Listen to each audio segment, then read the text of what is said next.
Studio microphone. What if you could build an entire software product without writing a single line of code? Welcome to the world of vibe coding, where AI handles development, and you just describe your idea. What is vibe coding?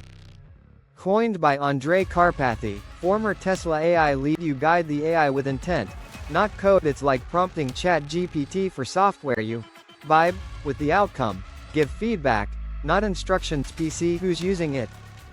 Startups building 95% of code via GPT-4, Claude, etc. Replits, Ghostwriter, and tools like Cursor. Devin AI. Real teams ship MVPs without engineers. High voltage. How it works in practice. Prompt. Build a Todo app with Firebase backend.